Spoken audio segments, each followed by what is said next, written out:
করে হয়ে গেল।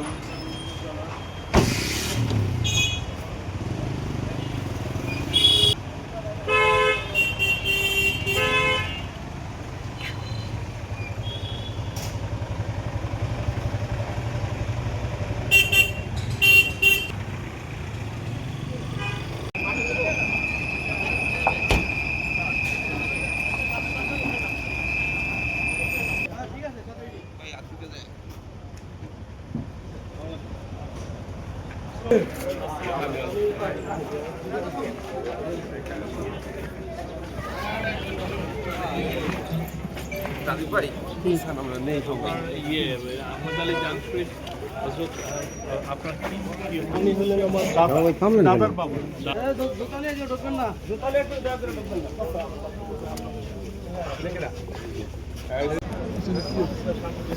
ভাই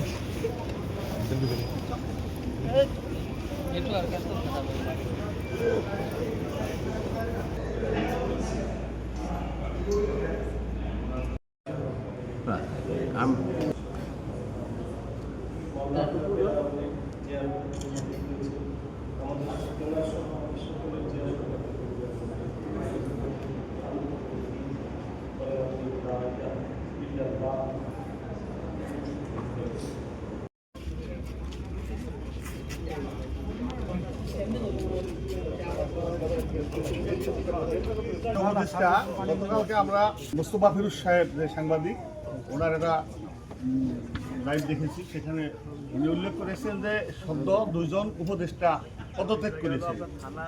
প্রধান উপদেষ্টা মহোদয় সেই পদত্যাগপত্র গ্রহণ করেছেন। আপনি প্রেস ব্রিফিংয়ে বলেছেন যে এই পদত্যাগপত্র প্রধান উপদেষ্টা অ্যাকসেপ্ট করেছেন, কিন্তু তফসিল ঘোষণার সাথে সাথে এটা কার্যকর হবে। আসলে বাংলাদেশের প্রেক্ষাপটে এই ধরনের কোনো ঘটনা আমরা একদম আমাদের লক্ষণীয় নয়। এই যে আপনি যে কথা বলছেন যে মানে কার্যকর হবে তফসিল ঘোষণার পরে, এই বিষয়ে যদি একটু খোলসারেন আমাদের বলতেন। না, এটা উনি আমাদের চিফ অ্যাডভাইজার বলেছেন যে উনি এটা অ্যাকসেপ্ট করবেন হচ্ছে তফসিল ঘোষণার সাথে সাথে। তো সেই জন্য এটা ওনারা আগের দিন পদত্যাগপত্র জমা দিয়েছেন, বাট উনি বলেছেন যে এটা অ্যাকসেপ্টেড হবে হচ্ছে তফসিল ঘোষণার সাথে সাথে। আচ্ছা, উপদেষ্টা এটা ওনার এখতিয়ারের বিষয়, উনি ওনার মতো করে বলেছেন। আরেকটা প্রশ্ন, যে যেহেতু গতকাল নির্বাচনের তফসিল ঘোষণা করা হয়েছে, নির্বাচনের ব্যাপারে প্রস্তুতি নিচ্ছে সরকার, নির্বাচন কমিশন, জনমনে কিছুটা সংশয় ছিল, তফসিলের মাধ্যমে সেটা কেটে গেছে। তো রাজনৈতিকভাবে প্রতিরোধ বা নির্বাচন প্রতিহতের যদি কোনো ধরনের উদ্যোগ নেওয়া হয়, যেহেতু একটি সংগঠনকে নিষিদ্ধ করা হয়েছে, গতকাল আমরা কোনো চান্স দেখি না। বাংলাদেশের মানুষ নির্বাচনের জন্য খুব অধীর আগ্রহে আছে। আপনি যেখানে আমি নড়িয়াতে আসছি, আমি সব জায়গায় বয়ানার পোস্টারে আমি দেখলাম সয়লাভ হয়ে গেছে মানুষ। 15.5 বছর হলো আওয়ামী লীগ একটা চ্যালেঞ্জ, আওয়ামী লীগের কোনো আরেকটা হচ্ছে হলো রাষ্ট্রপতি ইতিমধ্যে তফসিল ঘোষণার দিনে তিনি পদত্যাগের ঘোষণা দিলেন, পাশাপাশি তারেক জিয়া ভোটার হচ্ছে না। এতগুলো চ্যালেঞ্জ এই সরকার কিভাবে মোকাবেলা করবে? চ্যালেঞ্জ না, বাংলাদেশের মানুষ নির্বাচনের জন্য অধীর আগ্রহে আছে। কোনো ধরনের কোনো চ্যালেঞ্জ কিছু না, কোনো ধরনের। আর যারা আইন শৃঙ্খলা অবনতি করার চেষ্টা করবে, আপনারা দেখেছেন কালকে আমরা কয়েকজনকে অ্যারেস্ট করা হয়েছে। যারা এটা করবেন, যারা আইন হাতে তুলে নেওয়ার চেষ্টা করবেন, কঠোর হাতে দমন করা হবে।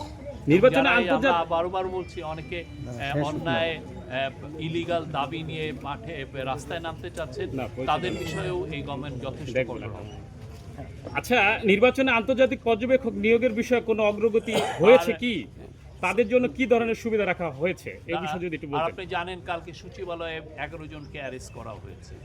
যারা যারা এই যে ইয়েতে এই অন্যায় এই আনলফুল অ্যাক্টিভিটিসে জড়িত ছিল, রংফুল কনফাইনমেন্টে ছিল, যারা সন্ত্রাসী কাজে জড়িত ছিল এবং ডিএমপি অ্যাক্ট যারা ভায়োলেট করেছেন, তাদের সবাইকেই আইনের আওতায় আনা হবে। নির্বাচনে আন্তর্জাতিক পর্যবেক্ষক নিয়োগের বিষয়ে কোনো অগ্রগতি আছে কি? তাদের জন্য কি ধরনের সুবিধা রাখা হয়েছে নির্বাচনে আন্তর্জাতিক পর্যবেক্ষক নিয়োগের ক্ষেত্রে? আমরা সবাইকে আহ্বান করছি, যারাই ভালো অর্গানাইজেশন, যাদের রেপুটেশন আছে ইন্টারন্যাশনালি ইলেকশন অবজারভেশন করার, যাদের রেপুটেশনে, তাদেরকে আমরা আহ্বান করছি। তারা অনেকে আসছেন। আপনি জানেন ইউরোপিয়ান ইউনিয়ন আমাদের খুব ভালো বন্ধু, একটা পার্টনার। তারা একটা বড় একটা ইলেকশন কমিশন অবজারভার টিম পাঠাচ্ছে। পৃথিবীর কোনো শক্তি নাই এই নির্বাচনকে ডিসরাপ্ট করার, কোনো শক্তি নেই ইনশাআল্লাহ। আচ্ছা, নির্বাচন- ওনার বিষয়ে আমাদের কোনো কমেন্ট নেই, সরি। আচ্ছা, তফসিল ঘোষণার 48 ঘন্টার মধ্যে ব্যানার পোস্টার নামানোর কথা ছিল, এটা বাংলাদেশের প্রেক্ষাপটে কি আদৌ সম্ভব নামানো? এটা আপনি ইলেকশন কমিশনের বিষয়, আপনি ইলেকশন কমিশনকে জিজ্ঞেস করুন। আচ্ছা, নির্বাচনের তফসিল ঘোষণা হলো, এখন পরিস্থিতি নিয়ন্ত্রণে রাখতে সরকার ও নির্বাচন কমিশনের মধ্যে সমন্বয় কেমন? খুবই ভালো। আমরা নির্বাচন কমিশনের সাথে নির্বাচন কমিশনকে আমরা যা যা ওদের অ্যাসিস্ট্যান্স লাগছে, যা যা সাপোর্ট লাগছে, আমরা সব তাদেরকে দিই। আমাদেরকে আপনাদের এডিসি জেনারেল জানালেন ব্রিজটার বিষয়ে, এটা আমি যথাযথ কর্তৃপক্ষের কাছে জানাবো।